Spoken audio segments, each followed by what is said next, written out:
இறை ஆண்மையின் தலைவர், கத்தோலிக்க திரு அவையின் தலைவர். இன்று இறைவனின் மடியில் உன் முழு இதயத்தோடும், முழு உள்ளத்தோடும், முழு மனத்தோடும், முழு ஆற்றலோடும் உன் ஆண்டவராகிய கடவுளிடம் அன்பு கூறுவாயாக. உன் மீது நீ அன்பு கூறுவது போல் உனக்கு அடுத்திருப்பவர் மீதும் அன்பு கூறுவாயாக என்ற இறை வார்த்தையின்படி முழு மனதோடு இறை அவையையும் திரு அவையையும் அன்பு செய்தவர் நமது திருத்தந்தை. எளிமையின் பிறப்பிடம் இன்று உன்னதரின் நிழலில் இளைப்பாறச் சென்று விட்டார்.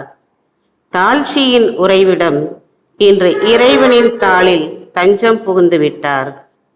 அருளின் பாதையில் மக்களை வழிநடத்தியவர் இன்று அருட்பாதைக்கு பயணம் மேற்கொண்டு விட்டார். புன்னகையில் மக்கள் மனங்களை வென்றவர் இன்று புன்னகை பூக்க மறந்து மண்ணுக்குள் புதைந்து விட்டார்.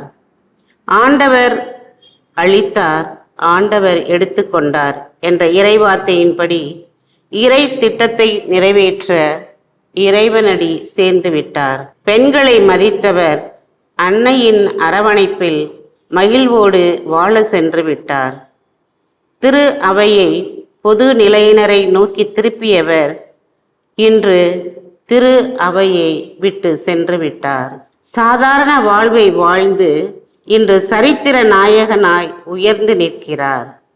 உடையிலும் எளிமை, உணர்விலும் எளிமை என அனைத்திலும் எளிமையை விதைத்து விண்ணாள சென்று விட்டார்.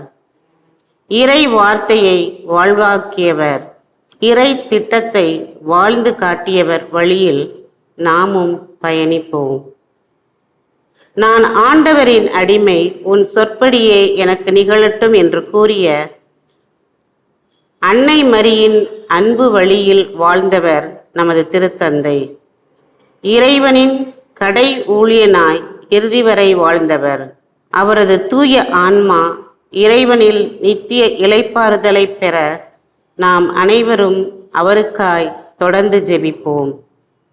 உயிர்ப்பும் உயிரும் நானே, என்னில் நம்பிக்கை கொள்பவன் இறப்பினும் வாழ்வான் என்ற இறை வார்த்தையின்படி திருத்தந்தை அவர்கள் இறந்து விண்ணக வாழ்வை அடைந்திருப்பினும் அவரது அறவாழ்வும் அன்பு வாழ்வும் நமக்கான படிப்பினைகளாய் என்றும் நிலைத்து நிற்கட்டும்.